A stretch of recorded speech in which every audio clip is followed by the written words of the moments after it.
Dia berfirman, hari sudah menjelang senja, masih banyak yang belum kembali. Kita semua pasti paham apa yang Tuhan maksud dengan hal ini. Hari sudah menjelang senja, masih banyak yang belum kembali. Apa yang Tuhan maksud? Hari-hari ini sudah hari-hari penghujung, hari-hari terakhir, zaman akhir, ya. Kedatangannya pun sudah akan tiba. Tetapi Tuhan melihat masih banyak orang yang belum kembali. Kembali kemana? Kembali kepada kebenaran. Saya pernah bersaksi kepada saudara di mana Tuhan meliputi saya dengan kuasa ilahinya. Saya dibawa ke dalam satu penglihatan yang sangat besar, ya. Bagi saya penglihatan itu semuanya besar, ya. Saat itu saya melihat dia duduk di bawah pohon. Nah, di saat duduk di bawah pohon, saya nggak bisa praktekkan cara duduknya, ya. Itu kakinya satu lurus ke tanah, satu agak ditekukkan. Jadi yang kaki yang menekuk itu tangannya seperti ini, ya. Bisa dibayangkan? Satu lurus ke tanah, satu seperti ini kakinya. Jadi tangannya itu ditaruh ke sini, gini. Jadi saya lihat dia sedih, ya. Nah, saya bilang, terus saya melihat domba. Waktu saya melihat domba itu sangat sedikit, ya.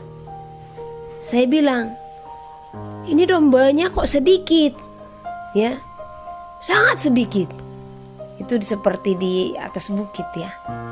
Di atas bukit ada domba dan domba itu sangat sedikit. Nah, saya bilang, ini dombanya kenapa sedikit, gitu. Terus dia berdiri dan berjalan. Nah, waktu berdiri dan mukanya itu selalu kayak terhalangi, ya. Jadi cuman kita hanya merasakan bagaimana ekspresinya. Nah, waktu dia berjalan, pas seperti di pinggiran lah seperti itu, ya. Dia melihat ke langit. Dia bilang apa? Hari sudah hampir menjelang senja, tetapi dombaku masih banyak yang belum kembali, katanya. Ya, itu yang Tuhan sampaikan saat itu.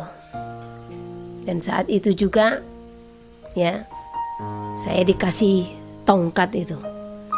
Jadi untuk memanggil, membawa domba-domba itu kembali. Nah, di situ saya tahu artinya bahasa roh yang di seperti itu, hira-hira, karena saya diajarin. Jadi kalau dombanya masih kayak ini nih bukit, ya. Jadi kalau dombanya masih di sini, di lereng-lereng bukit itu, jadi saya memanggil hanya di seperti itu, ya. Jadi domba-domba itu ada yang datang, terus saya turun berlari, saya turun, ya. Saya bawa tongkat. Jadi saya tongkat itu saya gini kan, ya. Nah, saya berseru hira, hira. Nah, itu bagi domba-domba yang udah tersesat. Nah, jadi kalau ada bahasa roh di seperti itu memanggil jiwa-jiwa. Nah, namun kalau ada bahasa roh hira seperti itu memanggil jiwa-jiwa yang sudah tersesat. Jadi bahasa roh itu memiliki makna, ya, bagi orang yang diberikan karunia untuk menerjemahkan, ya. Makanya ada baiknya kalau saudara sudah dikaruniakan dengan karunia berbahasa roh, ada baiknya seperti yang dikatakan Paulus, supaya kita meminta juga karunia untuk menafsirkannya, ya. Nah, jadi di sini tadi Tuhan berfirman, hari sudah menjelang senja, masih banyak yang belum kembali. Nah, akhir zaman sudah di depan mata. Tuhan sudah mau datang membawa kita kembali. Kitalah domba tadi, ya. Jadi biasanya domba dibawa kembali kan setelah udah sore toh, ya. Tetapi domba-dombanya itu belum kembali. Masih banyak manusia-manusia yang terlena, terbuai akan segala kenikmatan dunia, terlena akan segala dosa, masih memelihara karakter-karakter yang tidak berkenan. Masih banyak, ya. Jadi supaya kita ini sadar penuh, sadarlah dan berjaga-jagalah. Lawanlah iblis supaya ia jauh daripadamu. Jadi kita harus sadar penuh akan segala hidup kita. Kita harus koreksi. Kita harus melihat apa yang berkenan di hadapan Tuhan yang telah kita kerjakan dan apa yang tidak berkenan. Dengan kesadaran penuh, tidak mungkin kita tidak tahu kesalahan kita. Hati kita tidak mungkin. Kita pasti tahu apa yang kurang beres. Baik itu dari cara berpikir kita, cara berbicara kita pasti tahu apa yang tidak beres. Oleh karena itu janganlah menjadi domba yang belum kembali di akhir zaman. Janganlah menjadi domba yang tidak mengingat kalau tuannya, kalau gembalanya sudah datang untuk membawa kembali. Ya, dia masih terlena untuk memakan rumput, ya, untuk mencari rumput yang lain. Jadi saudara juga jangan sibuk-sibuk mencari pengajaran-pengajaran di mana sih yang benar. Ini kitab suci saudara. Gak usah capek mencari kesana kemari, ya, untuk engkau dikenyangkan. Cukup dengan engkau membaca kitab suci, dengan saudara membaca kitab suci, maka saudara akan dibukakan rumput yang hijau itu. Makanan yang mengenyangkan, makanan yang benar-benar menjadi kesehatan bagi kita. Ya. Jangan biarkan waktumu terlena dengan kenikmatan-kenikmatan dunia sementara engkau lupa. Waktu hidup kita saja kita tidak tahu kapan. Kita terlena dengan dunia tapi kita lupa Tuhan pun akan datang. Akhirnya apa? Tertinggal. Karena di saat gembala itu datang dan hari sudah gelap senja, tidak mungkin Tuhan, ya, atau gembala itu sampai berdiam di situ menunggu dombanya itu lagi. Tidak. Dia pasti akan pulang. Ya. Apakah Tuhan akan datang kembali? Di saat dia sudah akan datang lagi, dia sudah pernah datang, saudara. Dia yang sebagai anak manusia,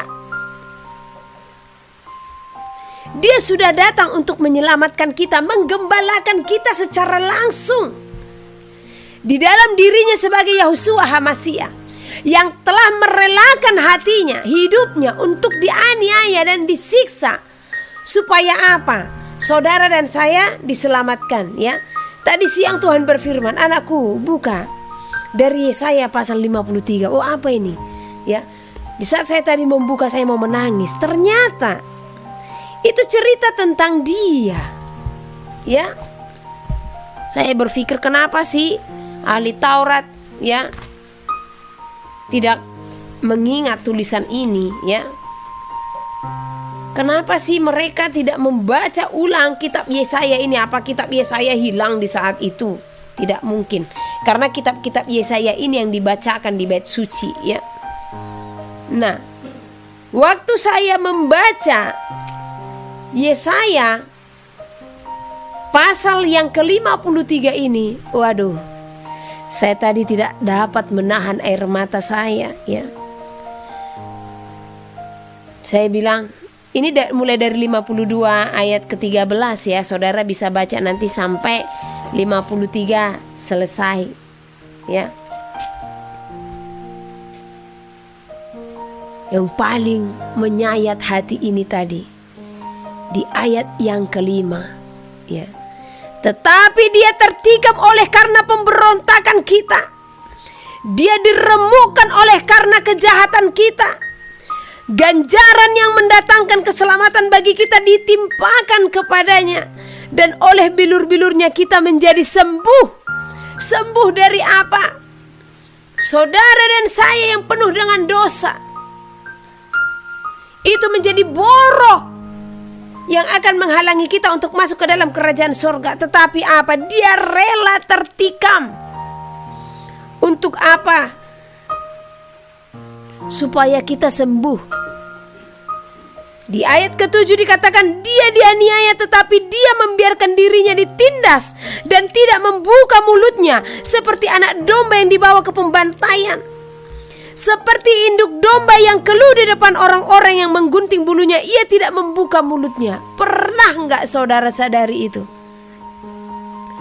Waktu dia teraniaya, waktu dia diperhadapkan ke hadapan Pontius Pilatus, pernah gak saudara renungkan bagaimana dia dihina, bagaimana dia dihujat, bagaimana dia dilempari? Tetapi apa yang dia lakukan? Apakah dia penjahat? Tidak. Apakah dia pemberontak sehingga dia harus menerima hukuman yang tidak pantas dia terima? Tidak. Dia diam, ya. Sesungguhnya dia tidak pantas menerima itu. Tetapi karena cintanya kepada saudara dan saya, ya.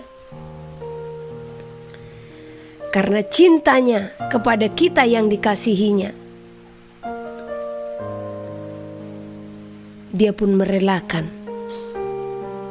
Dia yang menerima ganjaran dari dosa saudara dan saya, ya. Oleh karena itu, hargai setiap tetesan darah yang telah Tuhan korbankan bagi saudara dan saya, ya. Jadi kalau waktu saya tadi membaca ini, tidak tahan saya, ya. Ia sangat dihina sehingga orang menutup mukanya terhadap dia. Dan bagi kita pun dia tidak masuk hitungan. Ngeri, ya. Jadi siapa saya dan saya harus melupakan pengorbanan itu semua. Siapa saya dan saudara, ya, terlena dengan keadaan dunia ini. Dia sudah datang untuk melayakkan saudara, memberikan keselamatan, dan dia akan datang kembali. Ingat, apakah dia akan datang lagi untuk menyelamatkan saudara? Jadi jangan sia-siakan, ya, waktu yang telah Tuhan berikan. Jangan sia-siakan kesempatan yang Tuhan telah berikan. Ingat, ini kita sudah ada di masa penghujung. Saya akan kembali ingatkan kepada saudara, ya, untuk melihat tanda, untuk melihat keadaan zaman, situasi-situasi yang kita hadapi saat ini. Tanda bilangan sudah di hadapan mata, ya. Ada satu rahasia yang dimana ini belum disingkapkan di seluruh bumi, ya. Dan ini saya masih diajar oleh Bapa supaya saya benar-benar, ya, memperoleh hikmat dari sorga untuk membahas hal ini, ya. Karena ini satu rahasia besar, ya, yang penting untuk kita ketahui tentang penyingkapan kitab Wahyu. Jadi ini saya masih terus menulis dan belajar, ya. Satu persatu hikmat itu dibukakan. Tetapi saya sampaikan kepada saudara, pelajari penglihatan Yohanes di Pulau Patmos. Apa yang sudah tergenapi di sana dan apa yang akan tergenapi. Kadang dia, ya, tidak berurutan. Nah, jadi sekarang penggenapan yang akan kita hadapi apa? Tanda bilangan. Jadi hati-hati, jangan sampai terjatuh, terjerat di dalamnya. Di saat sudah ada peraturan, tidak bisa membeli dan menjual tanpa tanda itu. Saya sampaikan kepada saudara, stop. Jangan terima apapun itu, seperti apapun nanti tandanya, ya. Intinya, kalau peraturan itu sudah dilakukan di mana kita tidak bisa membeli dan menjual, maka ingatlah Tuhan berfirman bagi saudara dan saya. Dan kalau hari ini saudara baru bergabung, ingatlah hari ini apa yang telah Tuhan sampaikan. Tanda bilangan itu sudah di depan mata. Dan di saat setiap beribadah saya selalu akan ingatkan ini, karena memang sudah ada di depan mata. Ya. Hitungan jari saudara. Ya. Jadi berhikmat. Karena dengan hikmat dan bijaksanalah kita akan mengenali tanda bilangan tersebut, ya. Makanya yang paling teruji nanti di sini siapa yang akan menerima tanda bilangan itu? Engkau yang tidak mau melepas apa yang kau miliki, baik nama, jabatan, harta. Di sanalah engkau akan teruji, ya. Karena semuanya itu tidak bisa engkau jalankan tanpa menerima tanda bilangan itu. Ya, bentuknya seperti apa terserah mereka. Kalau dahulu kan aplikasi, ya, kita tidak bisa kemana-mana, ya, kita tidak bisa bekerja tanpa aplikasi itu. Nah, kedepannya seperti apa bentuknya kita tidak tahu, ya, seperti apa yang akan mereka rancangkan. Apakah itu berupa chip, apa itu berupa kartu, ya, atau berupa aplikasi. Intinya, kalau peraturan itu sudah diberlakukan, di mana kita tidak bisa membeli dan menjual tanpa tanda itu, maka itulah dia. Jangan terima, ya. Nah, oke. Saya kembalikan ke pesan tadi. Hari sudah menjelang senja, masih banyak yang belum kembali. Nah, jangan karena harta yang kau miliki engkau lupa Tuhan sudah akan datang, ya. Persiapkan hidup saudara, persiapkan hati saudara, persiapkan hubungan saudara. Nyalakan pelitamu, siapkan minyak dalam buli-bulimu sebagai gadis bijaksana, sehingga di saat kedatangannya Tuhan melihat apimu masih tetap menyala, ya. Ini saatnya bukan mencari harta dunia lagi, ya. Saya heran dengan para hamba yang katanya hamba Tuhan, ya, yang menyampaikan nubuatan-nubuatan, ya, yang hanya mengenakan telinga, ya. Saya sampaikan kepada saudara, doakan supaya beberapa tahun yang akan datang, ya, mata uang itu masih tetap. Kalau mata uang tunai sudah ditarik, percayalah, tanda bilangan itu sudah di depan mata. Dan ini sedang dirancangkan dan sudah dirancangkan, ya. Makanya beberapa waktu lalu ibu ini terus bernubuat, tetapi nubuatannya tidak tergenapi. Sampai saya katakan, kalau nonton video, nonton YouTube, jangan cuma YouTube lucu-lucu aja yang ditonton, jangan cuma film aja yang ditonton.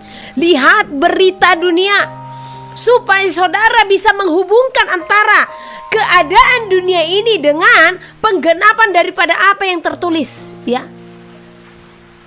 Penerapan mata uang digital itu sudah disahkan Januari 2023 di Indonesia.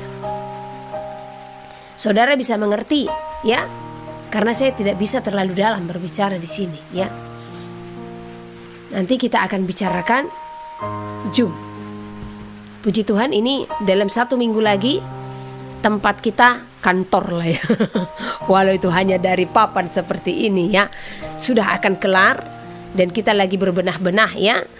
Nah, ini masih proses, belum selesai, tapi rencana 1 minggu ini akan diselesaikan, dan minggu berikutnya, ya, mungkin angkat-angkat barang ke sana. Nah, kita sudah bisa live streaming, ya, Zoom sudah bisa nanti, ya.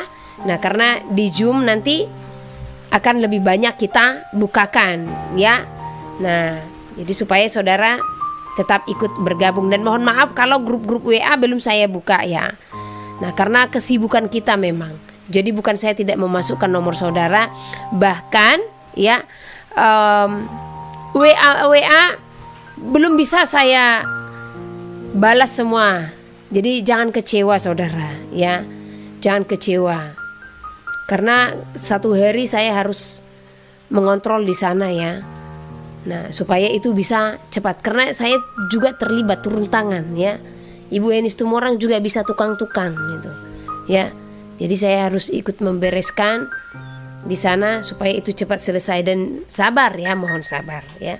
Nah, jadi tadi saya sampaikan jangan mencela yang namanya nubuatan kalau kita tidak tahu, kita tidak lihat penggenapan-penggenapannya, ya. Saya rasa para orang-orang yang di bidang ekonomi, ilmuwan juga sudah menyingkapkan kok yang berhubungan dengan nubuatan itu ya. Nah, dan kalau masalah wilayah-wilayah yang akan disebutkan, kita bisa lihat ya. Saya ingat 2 minggu lalu ya. Ini 2 minggu lalu saya tadi masih baca kapan itu ya nubuatan akan Jabodetabek, Jawa Tengah ya, Jawa Timur.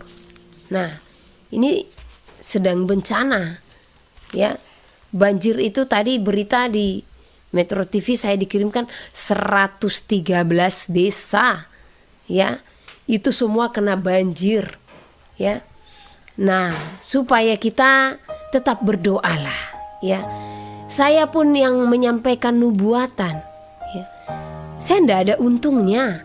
Bahkan yang ada secara fisik ini saya rugi-ruginya di mana? Dicela terus ya, dihujat terus ya. Tapi saya akan tetap menyampaikan karena apa? Saya hanya takut akan Tuhan. Saya hanya taat akan Tuhan ya. Dan saya tidak suka kalau bencana itu terjadi. Sebelum disampaikan ini, tubuh saya itu sudah resah gelisah. Saya sudah bilang, ini apa ini, di mana nih yang mau terjadi bencana ini ya. Nah, karena biasanya kalau saya memiliki rasa gelisah seperti itu pasti ada sesuatu yang terjadi dan itu pasti menyusahkan ya. Nah, tetapi Tuhan kan telah terlebih dahulu memperingatkan kita.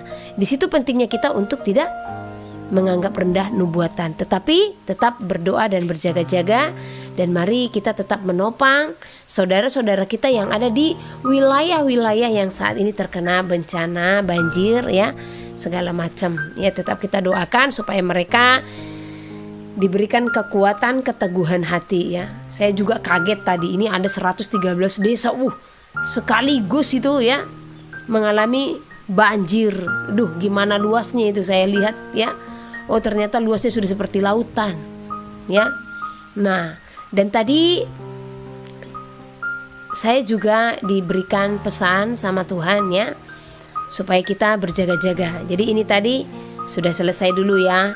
Hari sudah menjelang senja, masih banyak yang belum kembali. Jadi kembali kepada Tuhan supaya di saat Dia datang, Dia mendapati saudara dan saya. Karena Dia tidak akan datang lagi untuk menyelamatkan umat kudusnya ya. Tetapi yang ada apa? Cawan murka ya. Janganlah sampai kita jatuh kepada cawan murka ya. Nah, tadi Tuhan juga berfirman, ini saya sampaikan kepada saudara-saudara ya. Ini saran saja ya, dan bukan hanya saran.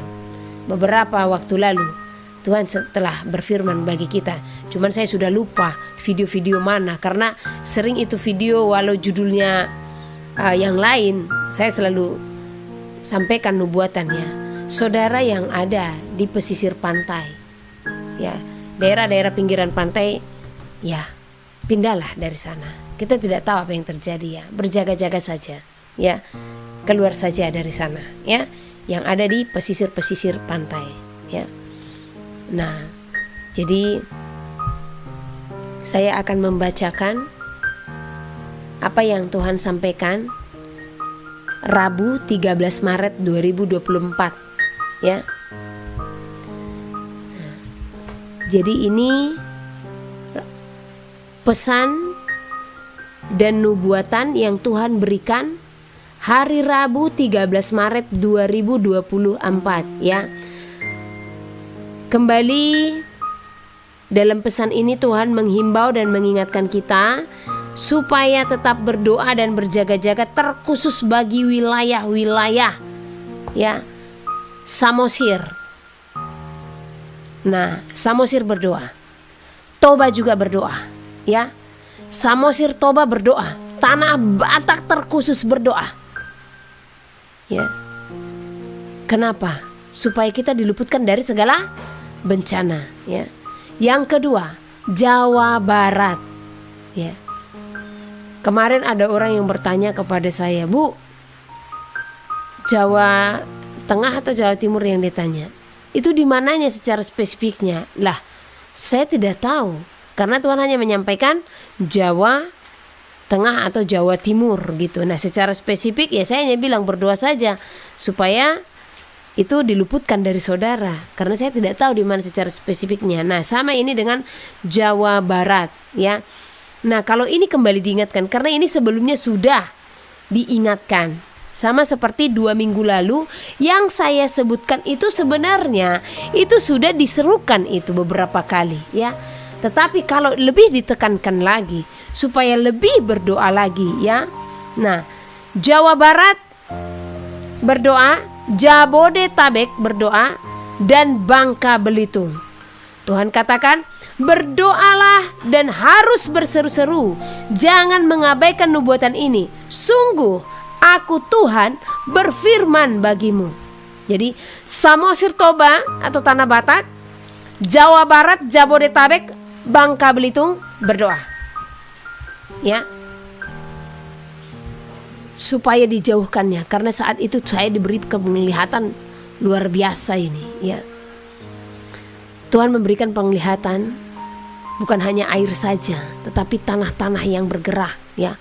Bahkan ada gedung dia berjalan. Ya, apa ini Tuhan? Jadi saya melihat peretakan-peretakan.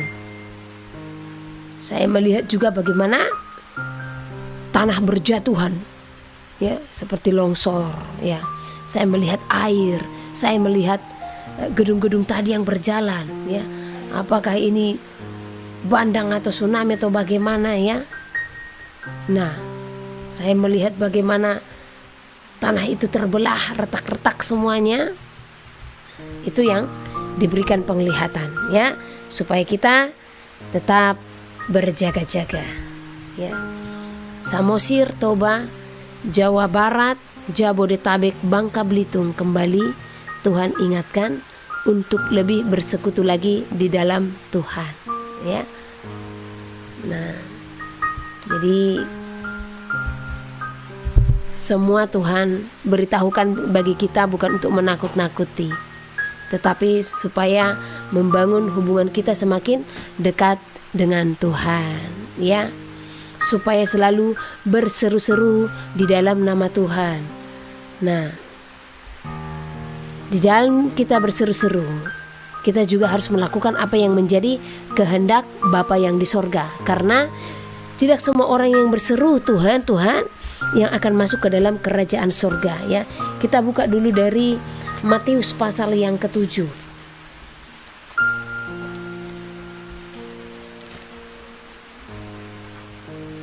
Matius pasal yang ke-7 ayat 21 ya. Sampai 23. Saya akan bacakan. Bukan setiap orang yang berseru kepadaku, Tuhan, Tuhan, akan masuk ke dalam kerajaan sorga, melainkan dia yang melakukan kehendak Bapa-Ku yang di sorga. Jadi bukan setiap orang yang berseru-seru yang akan masuk kepada kerajaan sorga. Tidak setiap orang yang berseru, Tuhan, Tuhan tolong kami. Tuhan, Tuhan ini aku anakmu. Tidak semua orang yang berseru seperti ini yang akan masuk ke dalam kerajaan sorga. Tetapi siapa yang melakukan kehendak Bapa di sorga, merekalah yang akan masuk ke dalam kerajaan sorga. Apa-apa saja kehendak Bapa di sorga, lakukan. Segala apa yang benar itulah kehendaknya ya. Datang dan bersekutu memuji Tuhan, lakukan perintah-perintah Tuhan, maka itulah kehendak Bapa yang di sorga. Kita lanjut. Pada hari terakhir, banyak orang akan berseru kepadaku, Tuhan, Tuhan, bukankah kami bernubuat demi namamu dan mengusir setan demi namamu dan mengadakan banyak mujizat demi namamu juga? Ya, mereka berseru, Tuhan, bukankah kami Tuhan bernubuat demi namamu, katanya, mengusir setan demi namamu juga Tuhan, dan membuat mujizat demi namamu. Kira-kira seperti itulah ya. Nah, kalau mereka yang bernubuat mengusir setan dan membuat mujizat demi nama Tuhan, maka mereka itu secara pandangan manusia sudah seorang hamba yang benar-benar Tuhan jamah, Tuhan urapi, benar-benar luar biasa Tuhan pakai, benar ya. Tetapi pada akhirnya Tuhan sampaikan apa kepada mereka? Pada waktu itulah aku akan berterus terang kepada mereka dan berkata, Aku tidak pernah mengenal kamu. Enyahlah daripada aku kamu sekalian pembuat kejahatan. Kenapa Tuhan katakan demikian? Jadi tidak ukuran seorang penubuat, tidak ukuran seseorang yang dipakai di dalam membuat mujizat, tidak ukuran seorang yang mengusir setan, semuanya di dalam nama Tuhan. Itu tidak ukuran bagi keselamatan, ya. Jadi jangan saudara merasa, oh dia penubuat, oh dia membuat mujizat, ya, oh dia mengusir setan. Itu tidak ukuran kalau mereka itu berkenan di hadapan Tuhan. Itu tidak ukuran kalau mereka itu bisa masuk surga, ya. Karena itu sesungguhnya adalah tanggung jawab yang Tuhan berikan untuk tetap menyatakan kemuliaan Tuhan, ya. Tetapi kenapa Tuhan berfirman, tetapi pada hari itu aku akan berterus terang kepadamu. Aku akan berkata, aku tidak pernah mengenal kamu, enyahlah daripadaku, kamu sekalian pembuat kejahatan. Kenapa Tuhan katakan demikian? Karena banyak mereka yang telah mencuri kemuliaan Tuhan, ya. Beberapa waktu lalu saya melihat ada video, judulnya keren, ya. Judulnya apa? Si pembuat mujizat, ya. Tiba-tiba hati saya tersentak, saya kaget, ya. Apa ini Tuhan? Ya, dan kegeraman ada di sini. Siapa si pembuat mujizat? Tuhan, bukan manusia. Ya. Manusia hanya dipakai sebagai alatnya. Sehingga mujizat itu pun dinyatakan. Namun si pembuat mujizat bukanlah manusia. Ya. Yang seharusnya itu diselidiki, itu dicek. Membuat judul saja pun harus berhati-hati. Jangan sampai mencuri kemuliaan Tuhan, ya.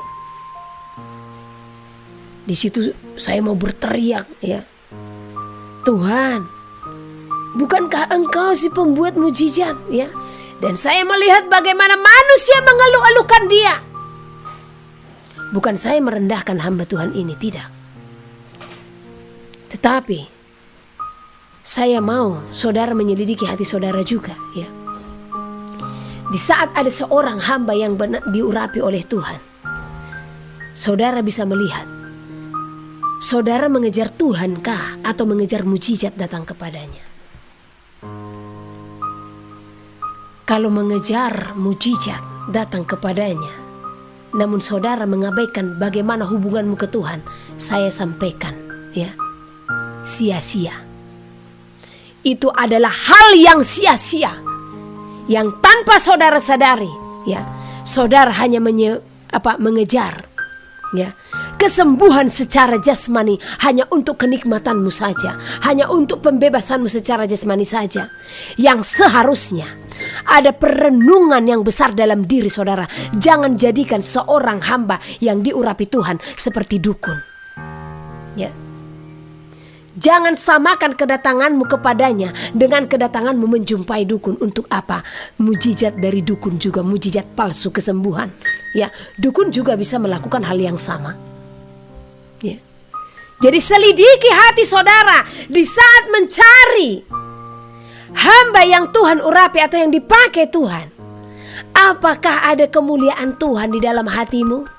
Atau mencari Dia hanya semata-mata untuk mujizat kepada jasmanimu saja, tanpa engkau memohon mujizat secara rohani? Saya sampaikan kepada saudara, ya. Kalau kesembuhanmu secara jasmani hanya memisahkanmu dari Tuhan, bagus seperti itu keadaanmu. Supaya apa? Engkau berseru-seru dan bertekuk lutut di hadapan Tuhan. Tetapi alangkah lebih baiknya engkau sembuh secara jasmani, terlebih secara rohani. Karena kesembuhan secara jasmani tidak menjamin engkau memperoleh keselamatan. Tetapi secara rohani, maka itu sudah jaminan engkau masuk ke dalam kehidupan kekal. Karena kesembuhan secara jasmani adalah sementara. Semuanya itu akan binasa, semuanya itu akan lenyap, ya. Saya melihat bagaimana orang-orang berbondong-bondong bawa botol aqua, ya. Wow, saya berdoa kepada Tuhan. Tuhan, apa ini Tuhan? Apakah semua ini berkenan di hadapan-Mu? Apakah Engkau berfirman atas itu Tuhan? Jadi perhatikan ya. Kesembuhan itu diperhatikan. Sebagai hamba Tuhan juga harus memperhatikan, harus terlebih menerapkan firman kepada orang-orang yang didoakan ya. Di saat saya mendoakan orang sakit, yang terlebih saya doakan atau saya seringkan, saya mengabaikan penyakitnya itu dulu, tetapi saya melayani dia. Hatinya bagaimana kepada Tuhan, kepada sesama, harus dibereskan dulu. Untuk apa dia sembuh kalau hatinya tidak beres ya? Untuk apa saudara mendapatkan mujizat secara jasmani, namun hatimu tidak mengampuni sesamamu manusia? Hati-hati ya dengan kesembuhan yang kau terima. Kalau tidak ada ucapan syukurmu dan tidak ada pertobatanmu, maka itulah yang akan menjerumuskanmu ya. Jadi hati-hati. Jadi saya bersedih kalau melihat ya praktek-praktek yang katanya hamba Tuhan ini jadi aneh-aneh ya. Ada yang meletakkan sepatunya ya, nyuruh orang mencium sepatunya. Ini hamba Tuhan yang besar ini, yang katanya hamba Tuhan lah dulu saya katakan ya. Karena kalau hamba Tuhan yang sesungguhnya, maka hidupnya berpadanan berpautan penuh kepada Tuhan ya, sudah akan mematikan kedagingannya ini. Itulah kalau hamba Tuhan yang sesungguhnya ya. Nah ini meletakkan sepatu di atas meja ya, dan menyuruh orang untuk mencium sepatunya, dan banyak orang percaya. Apa itu? Sekalipun nama Tuhan yang dibawakan ya, hati-hati.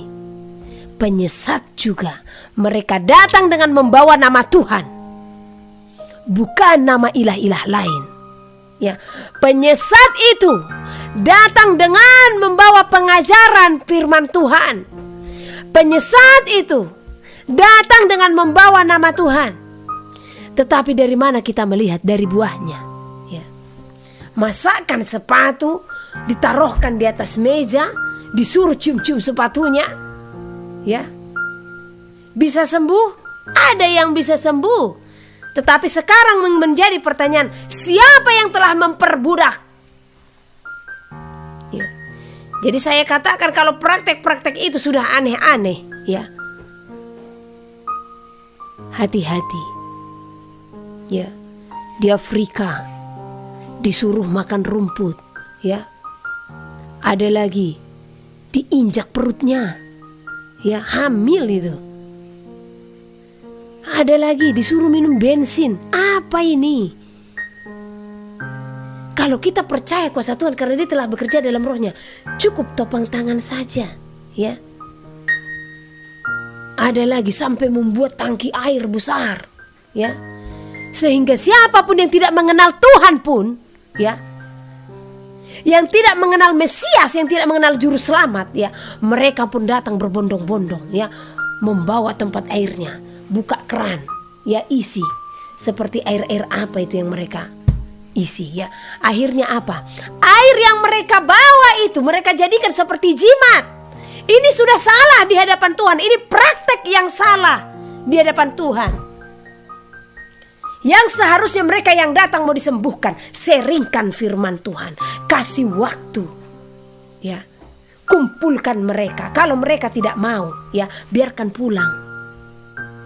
Firman ini dulu yang terlebih penting. Kalaupun air itu kita pakai sebagai wadah untuk diminumkan ya, tetapi jangan air itu menjadi diberhalakan ya. Karena akhirnya banyak orang tidak ketemu hambanya itu pun ya. Buka keran itu, terus isi airnya, bawa pulang ke rumah ya. Nggak beda loh dengan apa yang saya lihat di daerah saya ya. Ada mata air, namanya mata air Sisingamangaraja. Jadi orang sering kali ke sana. Oh, airnya sangat jernih karena saya pernah lihat Ya, saya pernah datang ke sana, itu dibuat petak. Oh, jernih sekali dan wangi airnya ini. Ya. Nah, tetapi orang datang loh ke sana bawa air itu. Orang itu siapa? Yang pergi ke dukun. Dukun bilang, ada air di sana.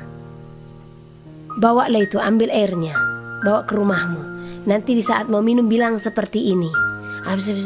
Minum. Gak ada bedanya toh. Ya.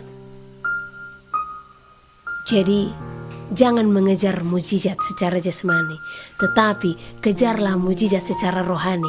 Karena mujizat secara jasmani tidak menjamin engkau untuk masuk ke dalam kerajaan sorga, tetapi mujizat secara rohani akan menjamin hidupmu masuk ke dalam kerajaan sorga. Di saat engkau pegang teguh mujizat itu, di saat engkau tetap setia dan taat untuk melakukan kehendak Tuhan.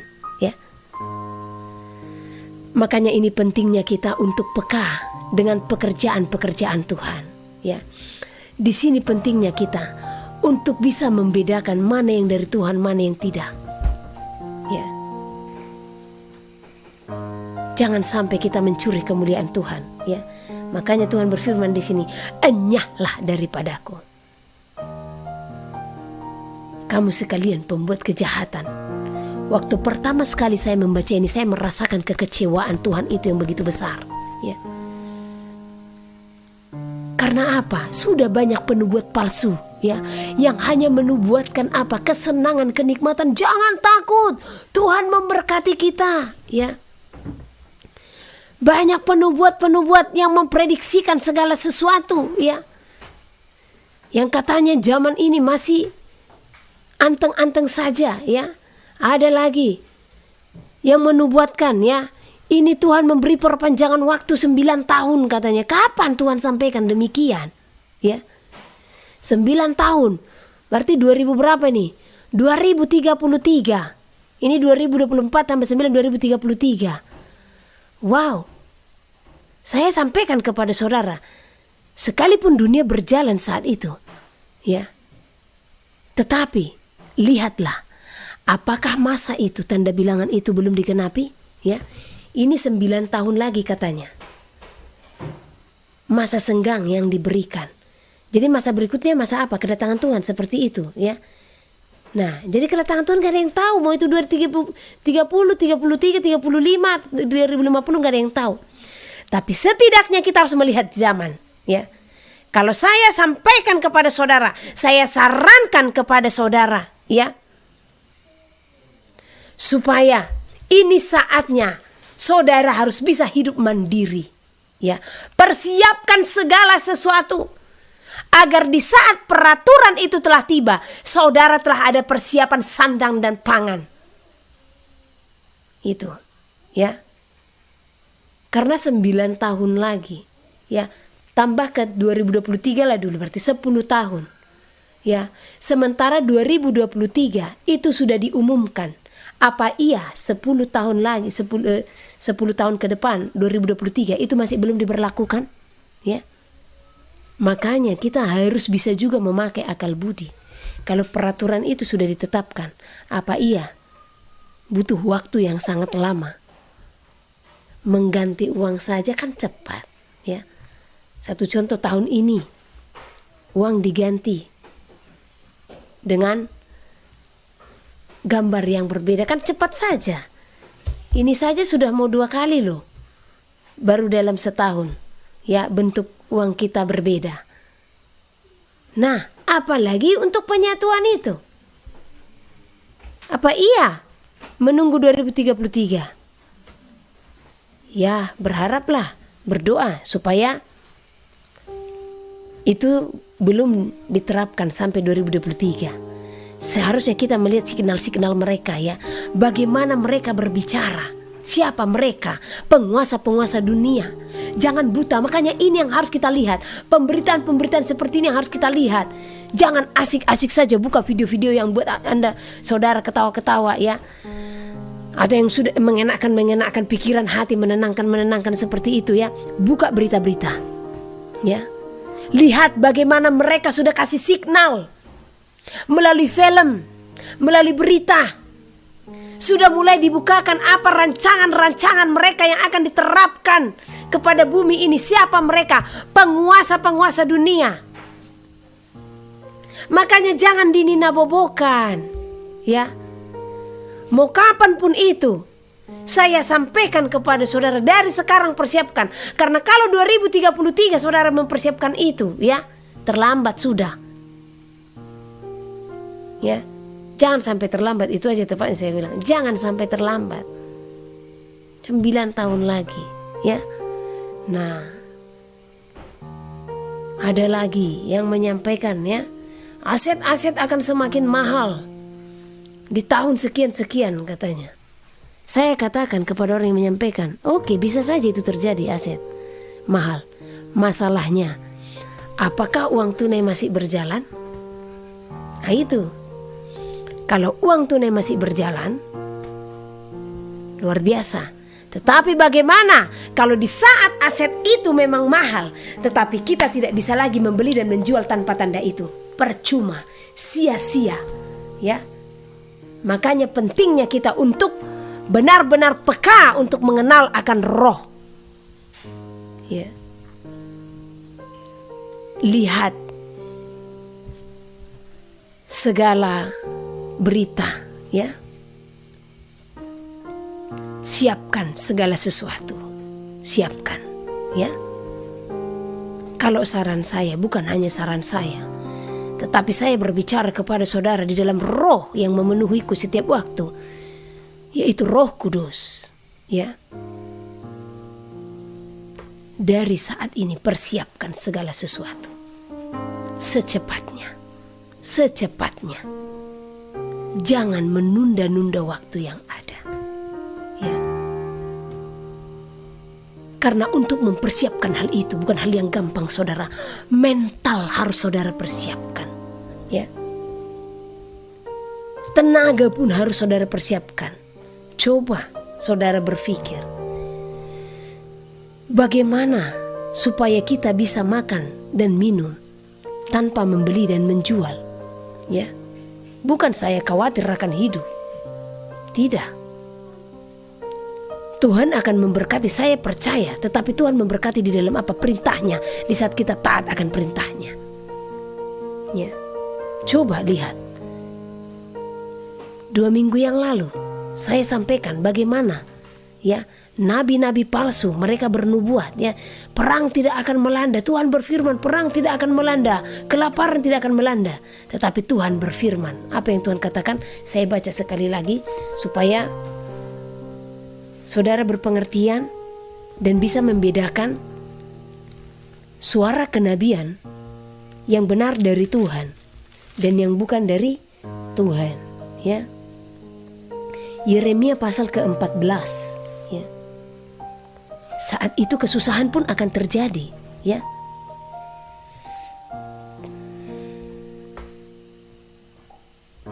Nah,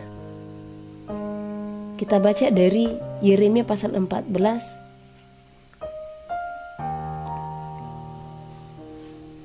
ayat ke-13. Lalu aku berkata, siapa di sini? Yeremia pastinya, ya. Aduh Tuhan Elohim, bukankah para nabi telah berkata kepada mereka? Apa yang dikatakan nabi itu? Kamu tidak akan mengalami perang dan kelaparan tidak akan menimpa kamu, tetapi aku akan memberikan kepada kamu damai sejahtera yang mantap di tempat ini. Itu kata nabi itu.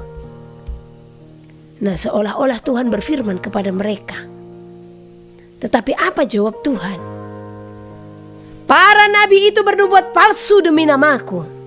Aku tidak mengutus mereka, tidak memerintahkan mereka, dan tidak berfirman kepada mereka.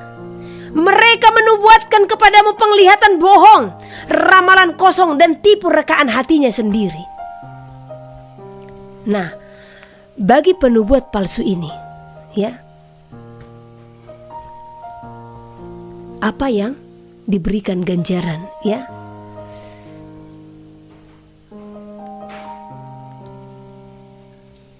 Kita baca di ayat 15. Sebab itu beginilah firman Tuhan mengenai para nabi yang bernubuat demi namaku, padahal aku tidak mengutus mereka. dan yang berkata perang dan kelaparan tidak akan menimpa negeri ini. Para nabi itu sendiri akan habis mati oleh perang dan kelaparan.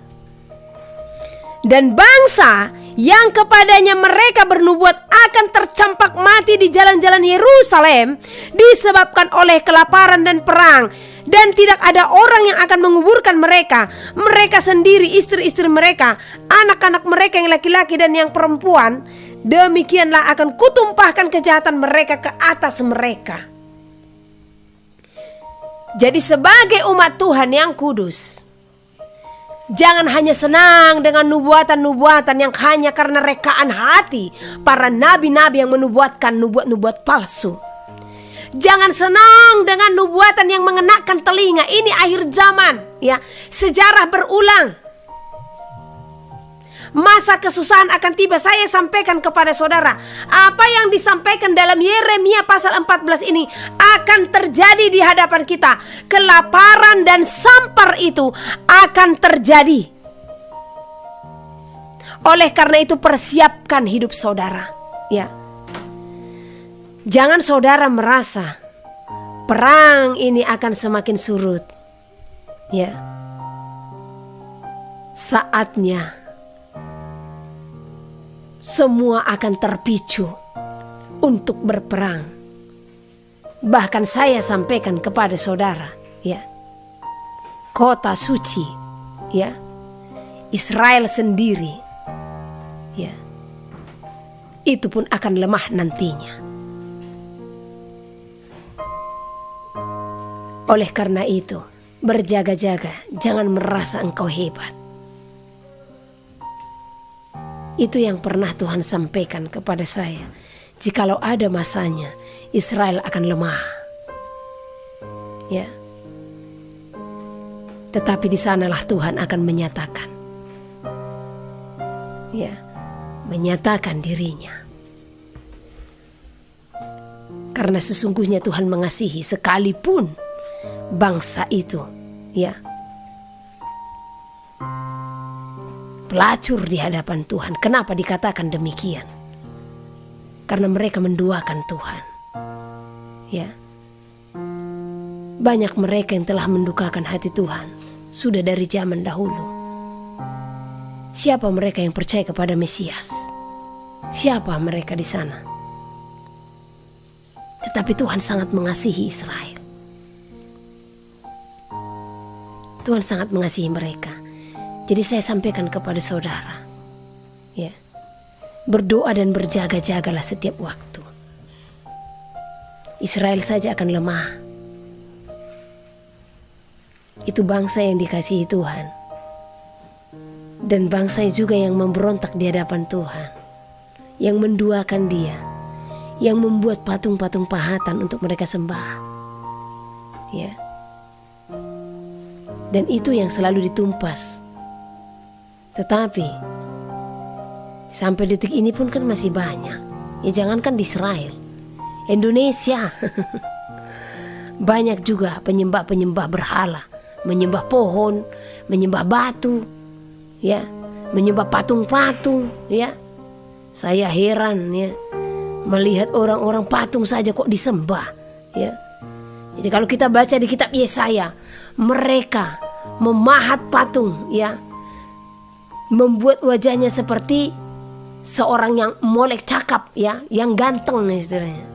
Dan mereka menyembahnya katanya, dan menempatkan itu di kuil-kuil katanya. Itu ada tertulis di Yesaya.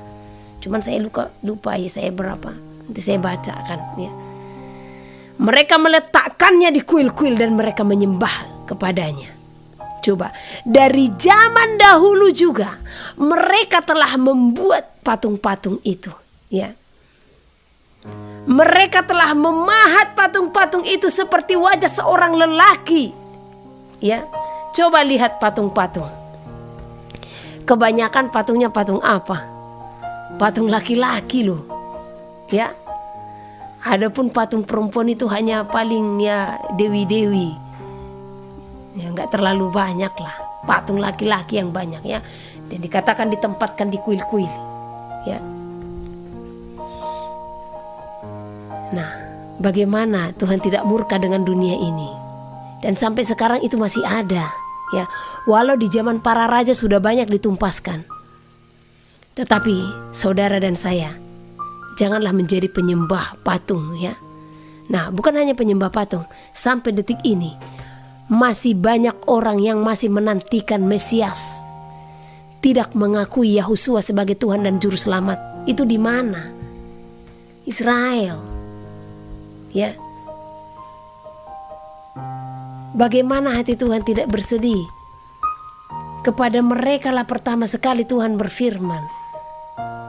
Ya, di kitab Yesaya itu jelas dilukiskan, dituliskan siapa dia. Dia Raja Damai. Ya, tetapi tetap manusia tidak mengakuinya sebagai Tuhan, ya, dan membuatnya lebih rendah daripada kita dengan menyalibkannya. Wow, ngeri ya. Nah, itu. Jadi sangat ngeri. Jadi tentang nabi-nabi palsu, saya sampaikan kepada saudara, jangan terlalu gampang percaya dengan nubuatan-nubuatan yang hanya mengenakan telinga di akhir zaman ini, ya. Dan saudara juga, ya, jangan memakai telinga atau hati ini hanya untuk mendengar khotbah-khotbah kemakmuran, ya, supaya saudara tidak disesatkan, ya. Dan di sini hukum yang Tuhan katakan kepada mereka apa? Mereka pun tertimpa perang dan kelaparan itu, ya. Jadi nantinya juga si penubuat-penubuat di zaman ini yang hanya mengatakan, oh kita tidak akan tertimpa kelaparan, katanya kita kan anak Tuhan, Tuhan kita kan besar, Tuhan kita kan dahsyat, Tuhan kita tidak akan mungkin membiarkan. Gimana caranya? Tuhan kan sudah suruh keluar, ya. Masalahnya saudara tidak keluar. Di saat peraturan tidak bisa membeli dan menjual, saudara masih tetap di dalam tempat saudara, ya. Sementara apa-apa dibeli, air minum dibeli, semua dibeli. Mau beli pakai apa? Ya. Di saat mata uang tunai sudah ditarik, mau beli pakai apa saudara? Dan itu sudah di depan mata saudara, ya. Sudah di depan mata. Jadi tetap berjaga-jaga, ya. Saya akan selalu ingatkan ini supaya saudara ingat, jikalau Tuhan telah berfirman walau melalui tim ini, ya, dan melalui hamba-hamba Tuhan yang lain, Tuhan telah berfirman, bukan Tuhan tidak berfirman kepada kita, ya. Dan saya ingatkan, jangan pernah menerimanya, ya. Dan selagi Tuhan masih sediakan waktu, ambil bagianmu untuk mempersiapkan segala sesuatu di saat tidak bisa membeli dan menjual. Hidup kita harus tetap survive sembari kita menantikan kedatangan Tuhan. Seperti itu, ya. Nah, jadi ini yang saya sampaikan kepada saudara supaya kita tetap menopang doa. Yang pertama tadi, supaya kita tetap bersiap-siap di saat Tuhan mau datang untuk membawa kita kembali, kita tetap bersiap-siap. Kedua, supaya kita peka dengan suara-suara roh, ya. Ketiga, supaya kita tetap kembali berdoa dan berjaga-jaga atas wilayah-wilayah yang Tuhan sebutkan. Keempat, supaya kita tidak menerima tanda bilangan yang akan diterapkan kepada dunia ini, ya. Ingat, selagi saudara memiliki segala sesuatu untuk saudara alihkan ke aset yang lain, alihkan itu buat pertanian saudara, buat ladang saudara, ya. Selagi masih bisa membeli dan menjual. Karena kalau seperti yang dikatakan yang katanya hamba Tuhan yang lainnya, nanti harganya akan tinggi dan saudara tidak bisa lagi transaksi di sana. Kalau tanpa itu, nah gimana? Sementara saudara tidak ada persiapan dari sekarang, ya. Anggap itu sebagai aset. Seperti itu, ya. Oke, puji nama Tuhan. Kita akan tutup ibadah kita. Tetap doakan untuk penyelesaian tempat kita untuk beribadah juga, ya. Tetap didoakan. Saya juga berterima kasih kepada saudara-saudara buat kesetiaannya, supaya tetap teguh di dalam iman, jangan gampang terombang-ambingkan, ya. Jangan, ya. Kebenaran itu hanya ada di kitab suci. Jadi saudara tidak usah capek untuk pergi ke sana kemari ya, hanya untuk mencari kebenaran. Ada di dalam kitab suci yang saudara pegang, mau terjemahan apapun itu ya. Karena itu adalah firman yang diterjemahkan dari kitab Ibrani. Jadi baca saja ya. Nah, kalau saya sendiri, saya ada beberapa terjemahan yang saya baca ya. Nah, karena iman kita bertumbuh dengan pembacaan kitab suci. Kuat di dalam praise and worship. Karena di dalam praise and worship akan ada kuasa untuk memulihkan hidup saudara, mengubahkan hidup saudara. Karakter kita akan diperbaharui hari lepas hari. Kedua, ya, tetap kuat membaca firman Tuhan, karena itu harus seimbang ya. Jangan hanya baca firman saja tidak menyembah, jangan hanya menyembah saja tidak baca firman, karena banyak juga orang yang suka menyembah tetapi baca firmannya hanya di saat di gereja saja. Jangan ya. Nah, harus setiap hari persekutuan kita di dalam Tuhan, baca firman, menyembah ya. Kalau ada yang tidak tahu, saling sharing antara satu dengan yang lain. Amsal pasal 29. Siapa bersih tegang leher, walaupun telah mendapat teguran, akan sekonyong-konyong diremukkan tanpa dapat dipulihkan lagi. Jika orang benar bertambah, bersukacitalah rakyat. Tetapi jika orang fasik memerintah, berkeluh kesahlah rakyat. Orang yang mencintai hikmat, menggembirakan ayahnya. Tetapi siapa yang bergaul dengan pelacur, memboroskan harta. Dengan keadilan, seorang raja menegakkan negerinya. Tetapi orang yang memungut banyak pajak, meruntuhkannya. Orang yang menjilat sesamanya, membentangkan jerat di depan kakinya. Orang yang jahat terjerat oleh pelanggarannya, tetapi orang benar akan bersorak dan bersukacita. Orang benar mengetahui hak orang lemah, tetapi orang fasik tidak mengertinya. Pencemooh mengacaukan kota, tetapi orang bijak meredakan amarah. Jika orang bijak berperkara dengan orang bodoh, orang bodoh ini mengamuk dan tertawa, sehingga tak ada ketenangan. Orang yang haus akan darah membenci orang saleh, tetapi orang yang jujur mencari keselamatannya. Orang bebal melampiaskan seluruh amarahnya, tetapi orang bijak akhirnya meredakannya. Kalau pemerintah memperhatikan kebohongan, semua pegawainya menjadi fasik. Si miskin dan si penindas bertemu, dan Tuhan membuat mata kedua orang itu bersinar. Raja yang menghakimi orang lemah dengan adil, tahtanya tetap kokoh untuk selama-lamanya.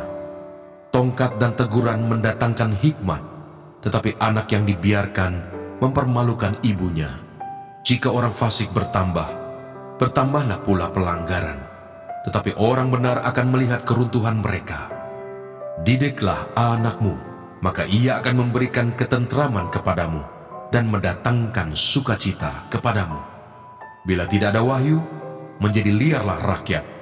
Berbagailah orang yang berpegang pada hukum. Dengan kata-kata saja seorang hamba tidak dapat diajari, sebab walaupun ia mengerti, namun ia tidak mengindahkannya.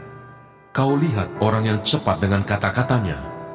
Harapan lebih banyak bagi orang bebal daripada bagi orang itu. Siapa memanjakan hambanya sejak muda, akhirnya menjadikan dia keras kepala. Si pemarah menimbulkan pertengkaran, dan orang yang lekas gusar banyak pelanggarannya. Keangkuhan merendahkan orang, tetapi orang yang rendah hati menerima pujian. Siapa menerima bagian dari pencuri, membenci dirinya. Didengarnya kutuk, tetapi tidak diberitahukannya. Takut kepada orang mendatangkan jerat, tetapi siapa percaya kepada Tuhan, dilindungi. Banyak orang mencari muka pada pemerintah, tetapi dari Tuhan orang menerima keadilan. Orang bodoh adalah kekejian bagi orang benar. Orang yang jujur jalannya adalah kekejian bagi orang fasik.